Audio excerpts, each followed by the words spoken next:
Un prisonnier sous haute surveillance. Nous l'appellerons Yacine.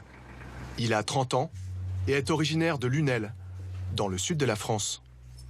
Il est aujourd'hui soupçonné d'avoir combattu dans les rangs de Daesh. Exceptionnellement, les forces kurdes qui le détiennent nous ont autorisé à l'interviewer. L'homme a accepté de répondre à nos questions, à visage découvert. Pourquoi est-ce que vous vouliez aller en Syrie? La plupart des gens qui sont venus avec une croyance, avec un idéal. Vous voyez? Moi, je suis venu sans idéal. Tu mens, il ment. Moi, je suis venu, je connaissais aucune sourate. Je connaissais rien du tout. Moi, je viens chercher mon petit frère. Tu mens, il ment. Yacine, ici à droite, serait venu chercher son petit frère parti combattre en Syrie. Tu mens, il ment. Mais dès son arrivée, il pose à ses côtés fier et surtout armé. Les Kurdes veulent le juger chez eux, sauf si la France le réclame. Vous voulez être rapatrié en France ou vous souhaitez rester ici? Non, mais je vais retourner chez moi. Et vous pensez que vous allez pouvoir? Oui. Qu'est-ce qui vous fait dire ça? Mais moi, ils m'ont dit que j'allais rentrer chez moi.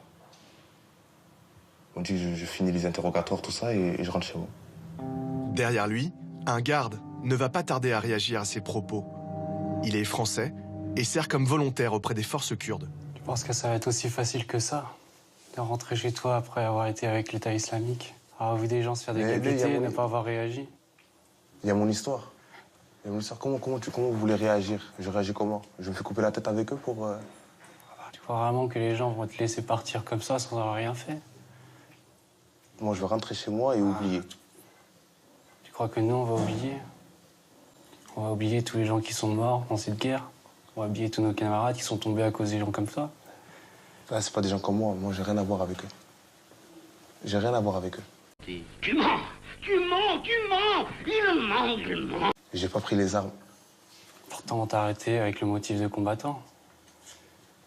Et ouais, mais ça le problème. Ah oui, c'est ça le problème. Il serait une quarantaine de Français à avoir été arrêtés par les forces kurdes.